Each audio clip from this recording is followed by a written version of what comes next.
One of the questions I've been asked quite repeatedly on the last tour is, how do I find the person who's right for me on social media, dating platforms, or just in the general world? I don't know how to answer that question. How do you find the person that's right for you? But I can say, generically, that's not a good question.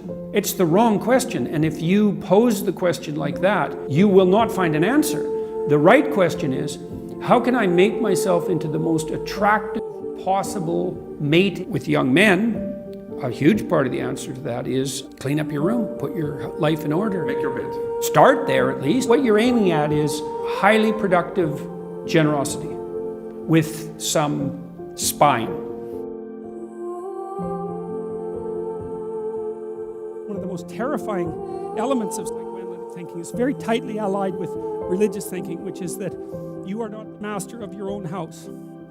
There are spirits that dwell within you, meaning you have a will and you can exercise a certain amount of conscious control over your being, but there are all sorts of things that are within you that seem to be beyond your capacity to control. Your dreams, for example, that's a really good example, or your impulses, for example. You might think of those as so foreign from you that you don't even want them to be part of you.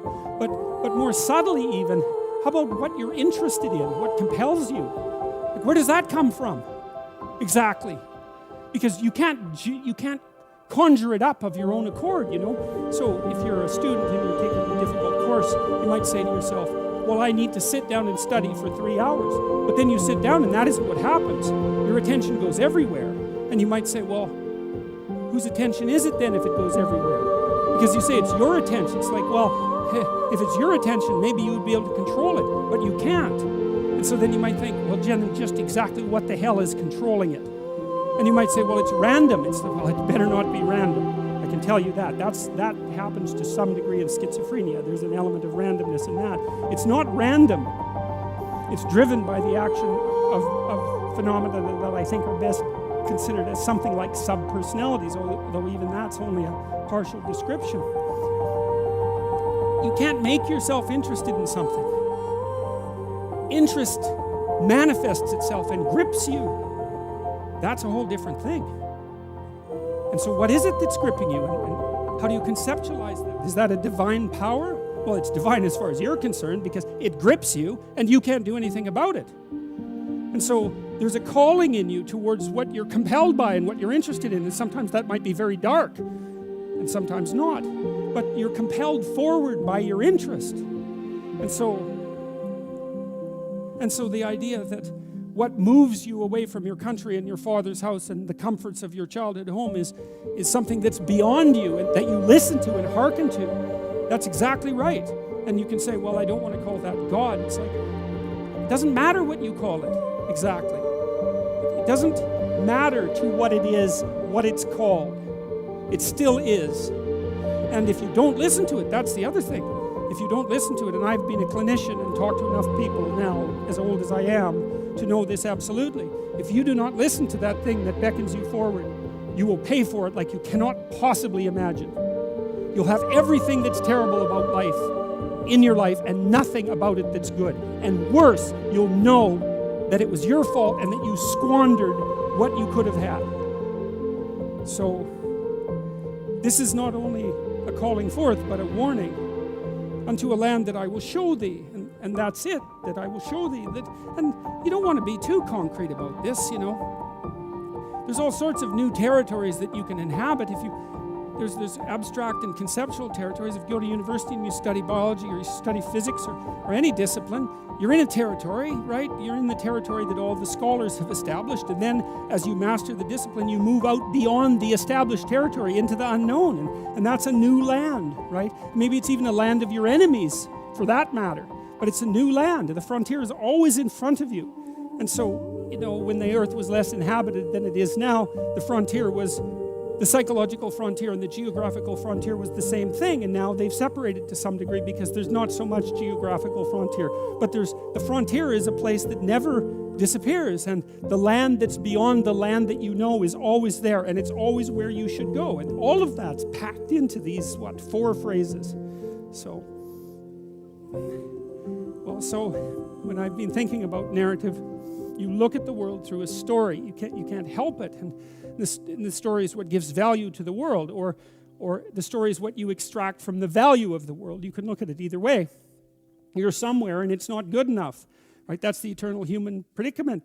Wherever you are isn't good enough. And to some degree, that's actually a good thing, because if it was good enough, well, there's nothing for you to do. So it's actually maybe a good thing that it's insufficient. And that might be why sometimes having less is better than having more.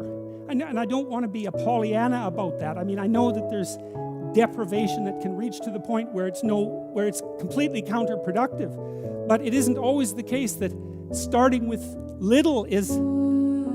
if you start with little, you start with more possibility. It's something like that. So you move always from what's unbearable about the present to some better future, right? And if you don't have that, then you have nothing but threat and negative emotion. You have no positive emotion, because the positive emotion is generated in the conception of the better future, and then the evidence that you generate yourself that you're moving towards it.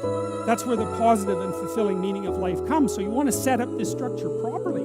It's very, very important. And so what it means is that you want to be going somewhere that's good enough so that the going is worth the while. And you can ask yourself that. And that's part of what we tried to build into the future authoring program, which is, well, we know what's wrong with life. It's rife with suffering and insufficiency and deception and evil. It's all of that, obviously. Okay, what would make the journey worthwhile? Well, you can ask yourself that. It's like, all right, in order to bear up under this load, what is it that I would need to be striving to attain?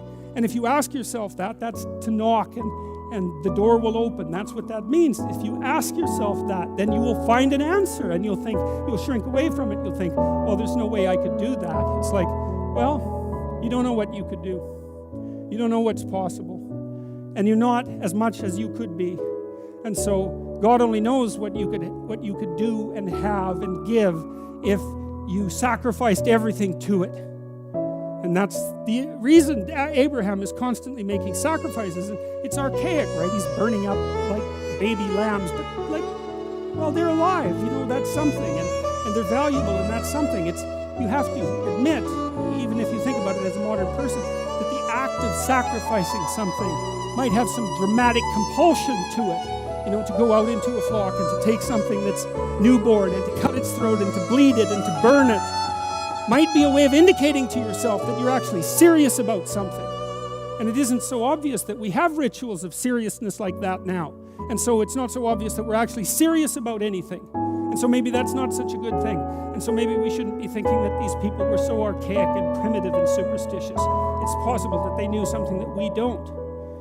And certainly in the Abrahamic stories, one of the things that maintains Abraham's covenant with God is his continual willingness to sacrifice. And that sacrificial issue is so important, because you are not committed to something unless you're willing to sacrifice for it. Commitment and sacrifice are the same thing.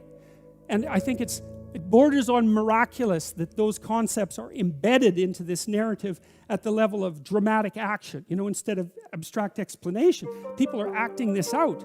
And the fundamental conception is so profound that it's really quite awe-inspiring. It's breathtaking, really, when you understand what message is trying to be conveyed. You have to make sacrifices. And what do you have to sacrifice? You have to sacrifice that which is most valuable to you currently that's stopping you.